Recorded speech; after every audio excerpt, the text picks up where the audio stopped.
మౌనిక మౌనిక చెప్పండి. మీరు పాడండి, మీరే డాన్స్ చేయండి. నా పాట నేను పాడితే ఏం బాగుంటుంది? మీరు పాట పాడితే నేను మీతో డాన్స్ ఇస్తే బాగుంటుంది. నాకు ఆ మౌనిక మౌనిక అని పిలవడం తప్ప పాట పాడడం రాదు. అంటే చాలా ఆడియో ఫంక్షన్స్కి, అలాగే ప్రీ రిలీజ్ ఈవెంట్స్కి, ఇప్పుడు రీసెంట్గా జరగబోయే ప్రెస్ మీట్లకి యాంకరింగ్ చేస్తూ ఉంటారు. అసలు ఎప్పుడు ఈ యాంకరింగ్ ఎప్పుడు ఐడియా వచ్చింది? అసలు ఇండస్ట్రీకి ఎప్పుడు వద్దాం అనుకున్నారు? యాంకరింగ్ గురించా? యాక్చువల్గా అందరూ చెప్పే కామన్ డైలాగ్ ఏంటంటే, స్కూల్లో ఉన్నప్పుడు నేను యాక్టివ్గా ఉండేదాన్ని, యాన్యువల్ డే ఫంక్షన్లో నేను పాల్గొనేదాన్ని. ఇదంతా కాదు. నేను కొంచెం బాగుంటాను కదా, జనాలకి నా అందాన్ని చూపించుకుందాము, ఒక ఫేమ్ వస్తే ఇంకా బాగుంటుంది కదా. కొంచెం నేను యాక్టివే చెప్పాలంటే, నా ఫ్రెండ్స్ గ్రూప్లో కన్నా నేను చాలా అందరినీ కామెంట్ చేయడము, సతాయించడము, వాళ్ళ ఏమైనా ఉంటే దాచేసి ఇట్లా అల్లరి చిల్లరగా ఉంటాను. అదే స్టేజ్ మీద ఇంకా కొంచెం యాక్టివ్గా ఉంటే జనాలు మనల్ని లైక్ చేస్తారన్న ఉద్దేశంతో నేను యాంకరింగ్ స్టార్ట్ చేశాను. ఇది నాకు చాలా ప్యాషన్ అనమాట. ఓ సూపర్. ఇక్కడ మొఖానికి ఇక్కడ ఏదో అంటుకుంది. అది దాన్ని అందం అంటారు. Okay super. కాదు, ఇప్పుడు ఈ ఐడియా ఓకే, మీరు అందంగా ఉంటారు, అది ఎలాగైతే జీవిత సత్యం అది ఓకే. మరి ఈ అందం ఒక 70mm స్క్రీన్లో ఎప్పుడు కనిపించబోతుంది? అది కష్టం చెప్పడం. ఎందుకంటే ఇప్పుడు వరకైతే నేను ఏ ట్రయల్స్ వేయలేదు. చాలామంది ఏమంటారంటే, నువ్వు యాంకరింగ్ మానేయమ్మా, నువ్వు హీరోయిన్గా ట్రై చేస్తే తప్పకుండా నీకు వస్తుంది అని. కానీ నా మీద నాకు యాక్టింగ్ చేయగలను అన్న కాన్ఫిడెన్స్ అయితే లేదు ఇప్పటి వరకు. ఎందుకంటే నేను యాంకరింగ్లో చాలా హ్యాపీగా ఉన్నాను. హోస్ట్ చేస్తూ ఈవెంట్స్, ఇంటర్వ్యూస్ చేస్తూ, కొన్ని శారీస్ షూట్స్కి, జ్యువెలరీ యాడ్స్కి మోడల్గా పనిచేస్తూ నాకు చాలా హ్యాపీగా ఉంది. యాక్టింగ్ గురించి ఆలోచించాలంటే ఒక 1 to 2 years అయితే డెఫినెట్లీ పడుతుంది. ఓ సూపర్. కాదు, రీసెంట్గా రాజాసాబ్ డైరెక్టర్ మారుతి గారితో ఒక ఫన్ ఎపిసోడ్ జరిగింది. అది మీకు కూడా తెలుసా? ఎలాగేలా ఉన్నది నేనే అక్కడ. ఓకే, ఆ ఫన్ ఎపిసోడ్ అసలు అది అనుకున్నదా లేకపోతే అప్పటికప్పుడు? అది అస్సలు అనుకున్నది కాదు. ఫస్ట్ ఆఫ్ ఆల్ నేను ఆయనని ఫస్ట్ టైం చూడడము లైవ్గా. ఎప్పుడు మనం బిహైండ్ కెమెరానే చూస్తాం కదా, వీడియోస్లోనో ఫొటోస్లోనో లేకపోతే వాళ్ళ ఇన్స్టాగ్రామ్లో. ఫస్ట్ టైం మారుతి గారిని చూసిన తర్వాత ఆయన నా మీద వేసే పంచులు, అది ఇమ్మీడియట్లీ ఆయనని మర్చిపోయాను నేను. ఇంకా నేను యాంకర్గానే అనుకున్నాను. ఆయన పెద్దవారు, ఒక డైరెక్టర్ అన్న విషయం నేను మర్చిపోయి, నేను యాంకర్ని, ఒకరు నాకు పని చేశారంటే నేను ఆయన తిరిగి వేయాలన్న ఉద్దేశంతో వేశాను. అది కొంచెం వైరల్గా మారింది. నేను అనుకోలేదు, అస్సలు అనుకోలేదు అది.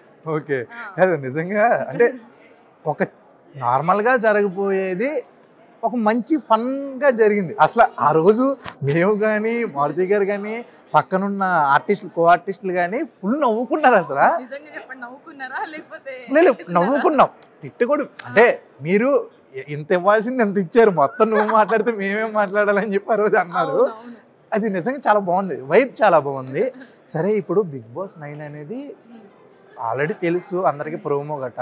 ఎప్పుడు రాబోతున్నారు బిగ్ బాస్ 9కి? అలా బిగ్ బాస్ అంటే ఇష్టమా కదా? ఫస్ట్ అది చెప్పండి. ఫస్ట్ ఆఫ్ ఆల్ నాకు బిగ్ బాస్ అంటే పిచ్చ పిచ్చ పిచ్చ ప్రాణం. సీజన్ 1 నుంచి ఇప్పటి వరకు నేను ప్రతిదీ ఫాలో అవుతాను. మీరు ఏ క్వశ్చన్ అడిగినా కూడా నేను బిగ్ బాస్కి సంబంధించి ప్రతిదీ చెప్తాను. అంత ఇష్టం నాకు. ఓకే, నేను ఒక టార్గెట్ పెట్టుకున్నాను, బిగ్ బాస్ 10కి వెళ్దామని. ఎందుకంటే సీజన్ 1లో నేను ఇంకా యాంకరింగ్ స్టార్ట్ చేయలేదు. నేను ఏంటో తెలీదు, ఎవరికి తెలీదు. నేను ఒక కామన్ మ్యాన్గానే అలా అనమాట. ఆఫ్టర్ 4th or 5th సీజన్స్కి అప్పుడు నేను స్టార్ట్ చేశాను యాంకరింగ్ అది చేయడము. అప్పుడు అనుకున్నా 10లో నేను ఎలాగైనా రావాలి. ఇంకా 1 year మిగిలి ఉంది నాకు. ఓకే, టార్గెట్ రీచ్ అవుతారు కంపల్సరీగా. ఏమో ఈ 4-5 ప్రెస్ మీట్లో సేమ్ అలాగే ట్రెండ్ అయితే వెంటనే పిలుస్తారేమో. రావాలి కదా, అది కూడా అనుకుంటే అది జరగదు. అనుకోకుండా ఎప్పుడైతే అవుతుందో అది ట్రెండ్ అయిపోతుంది. ఈ మధ్య మనం చూస్తున్నాం. అవును, అంతే కదా. స్క్రిప్ట్ రాసుకుని వస్తే అవ్వదు, అప్పటికప్పుడు అవ్వాలి. ముందున్న వ్యక్తి ఏదో అనడం, మనం తిరిగి దానికి కౌంటర్ వేయడం, అలా అనుకోకుండా జనాల్లో వైరల్ అయిపోతుంది. అనుకుంటే అస్సలు జరగదు. అవును. సరే, మరి బిగ్ బాస్లో ఏదంటే బాగా ఇష్టం నీకు? బిగ్ బాస్లో ఏదంటే అదే ఉంటుంది కదా, మన సాటర్డే మండే నామినేషన్ డే అస్సలు మిస్ అవును. ఆ రోజు ఫుడ్ తినొద్దన్నా కూడా తినను, కానీ నామినేషన్స్ మాత్రం మిస్ అవును. ఒకవేళ మిస్ అయ్యాను అని అంటే ఎక్కడున్నా ఆ నెక్స్ట్ డే అన్న. ఇప్పుడైతే హాట్స్టార్ వచ్చేసింది మనకి, ఇది వరకు లేదు కాబట్టి ఇప్పుడు చూసేస్తాను. ఇప్పుడు మీ ఫ్రెండ్స్లో ఎవరినైనా నామినేట్ చేయాలి అంటే ఎవరు నామినేట్ చేస్తావు? First of all good question actually. నాకు ఫ్రెండ్స్ లేరు. నేను ఫ్రెండ్స్ మెయింటైన్ చేయను. ఎందుకు లేరండి? ఇప్పుడు నేను మీకు ఫ్రెండ్ అయ్యానుగా. ఇప్పటికిప్పుడు ఫ్రెండ్స్ అంటే ఏంటి, ఒక పాస్ట్ 5 years 4 years. నేను మిమ్మల్ని ఫ్రెండ్షిప్కి యాక్సెప్ట్ చేసి ఎన్నో రోజులు అయింది. ఎందుకంటే ప్రతి ఈవెంట్లు చూస్తూ ఉంటాయి. బాబు మోహన్ గారితో కూడా సేమ్ జరిగింది ఒకసారి, గుర్తుందా? యా, మీరు బాగానే ఫాలో అవుతున్నారు అయితే. నేను ఫాలో అవుతుంటాను మిమ్మల్ని కాదు, ఈ చేసే ఈవెంట్స్ని. సరే, కమ్ టు ఏది బాగా ఇష్టం? అదే చెప్పాగా, నామినేషన్. ఓకే, అదే మీ ఫ్రెండ్స్ లేరన్నారు కదా. ఓకే, నామినేట్ చేయడానికి యాక్చువల్లీ నేనే నామినేట్ చేసేస్తాను. ఎవరైనా కొంచెం నన్ను హర్ట్ చేశారనుకోండి, నేనే వాళ్ళని నామినేట్ చేసేస్తాను. ఓకే, సరే. మరి ఇప్పుడు అంటే గేమ్స్ అని బాగా ఆడతారా? చాలా బాగా ఆడతాను. ఫిట్టా? జిమ్ బాడీ తెలియట్లే. కంచం ఏంటి అంటుంది, కన్నేంది అంది. ఏం తింటున్నారు? అందరు తినేదే, కానీ కొంచెం తక్కువ. అన్నం తింటాను ఎక్కువగా, అన్నం తక్కువ తింటాను. అందమా? అబ్బా, గుండెలు పిండేశారు. సూపర్. ఇంకా నాకు ఎందుకో ఇలా బయటతో కాకుండా ఇంటర్వ్యూతో కొట్టాలని ఉంది. ఇంటర్వ్యూ చేద్దాం, మీలో ఉన్నవన్నీ బయటికి రప్పిస్తా. అన్ని రసాలు, హాస్యరస ఎక్కువ బాగా చేస్తారని నాకు బాగా తెలుసు. ఓకే, అంతవరకు మీ కెరీర్. తోటి యాంకర్ ఇంకో యాంకర్ ఊడతాడు అసలు. అది పొగడాలి, ఎందుకంటే ఈవిడి చాలా బాగా యాంకరింగ్ చేస్తుంది కాబట్టి ఈరోజు నేను మిమ్మల్ని ఇలా బయట తీసుకుంటున్నాను. ఫస్ట్ స్టార్ట్ చేసిందే అలా. ఇంకా యాంకరింగ్ కన్నా మీరు ఏదైతే గోల్ అనుకున్నారో ఆ గోల్ ఇంకా రీచ్ అయితే ఇంకా చాలా హ్యాపీ అనిపిస్తుంది నాకైతే మాత్రం.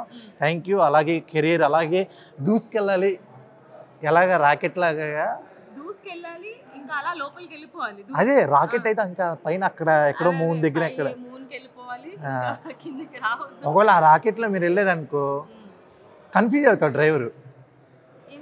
అంటే చందమామ అక్కడుందా ఇక్కడుందా అని చెప్పి. సరేలే, ఓకే చందమామ, బాయ్. మరి మైక్ ఇవ్వలే, యాంకర్ అంటే అలా ఉంటుంది. Thank you, bye.